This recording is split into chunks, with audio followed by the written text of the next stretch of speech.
Why I Married 100 Women. In the heart of a vast African savanna, there was a man named Afolabi, a renowned hunter and storyteller.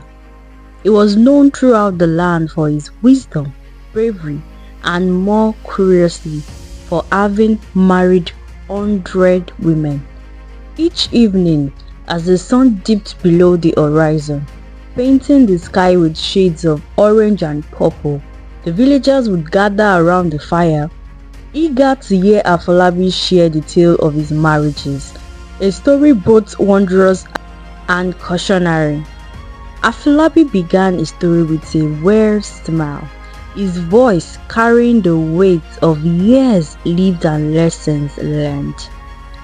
Many moons ago, he started, I was but a young man, eager to prove my worth.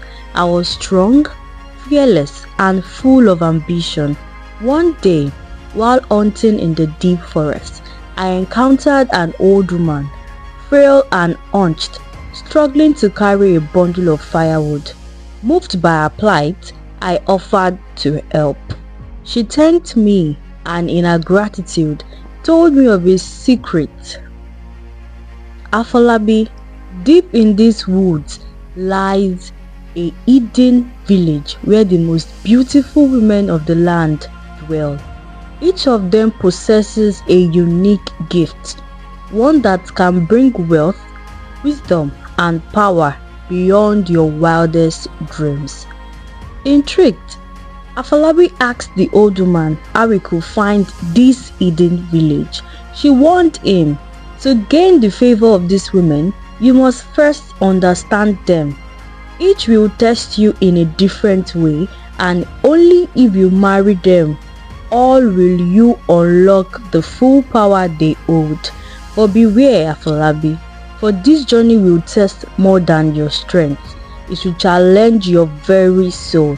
Without hesitation, Afolabi ventured into the forest, driven by the promise of greatness.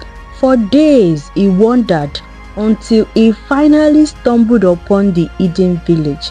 The women there were indeed as beautiful as the old woman had described, but each had a daunting challenge for him. The first woman, Aluna, tested his patience. She made him wait for her by a river for what seems like days before she would even speak to him. But Afolabi waited, unwavering, until she finally smiled and agreed to marry him. The second woman, Bali, challenged his kindness. She asked him to give away all his possessions to the poor before she would consider his proposal. Though it pained him, Afolabi did as she asked, and she too agreed to marry him. The third woman, Ntanda, demanded his loyalty. She asked him to face a ferocious lion with nothing but a spear to prove he would always protect her. Afolabi, fearless and strong, defeated the lion, and Ntanda became his wife. One by one, Afolabi passed each woman's test, marrying them and adding to his household. But as his wives increased in number, so too did the weight on his shoulders. The more he gained, the less he felt like himself.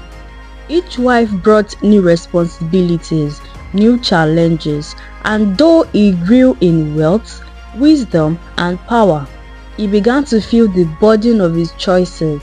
After marrying the 100th wife, Afolabi returned to his village, now a man of great stature, also a man weighed down by countless expectations of his many wives.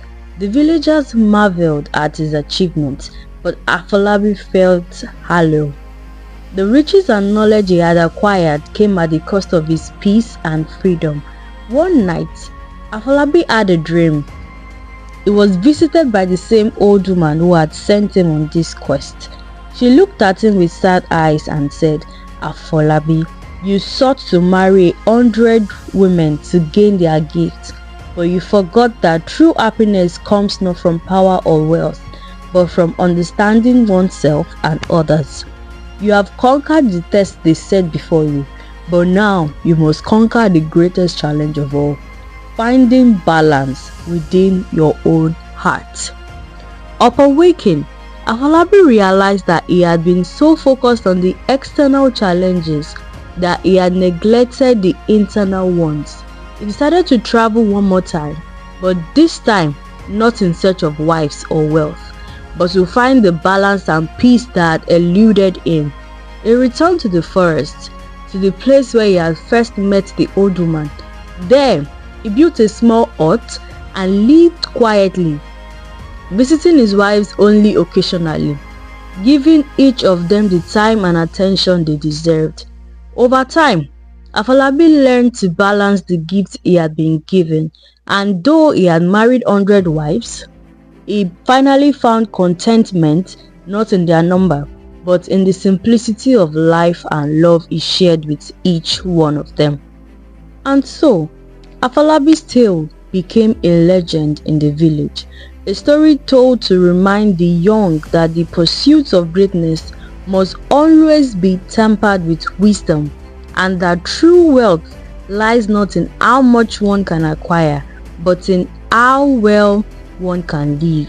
As Afolabi finished his story, the fire crackled softly and the villagers nodded in understanding.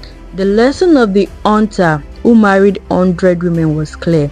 Greatness comes with a price, but the greatest treasure of all is peace within oneself.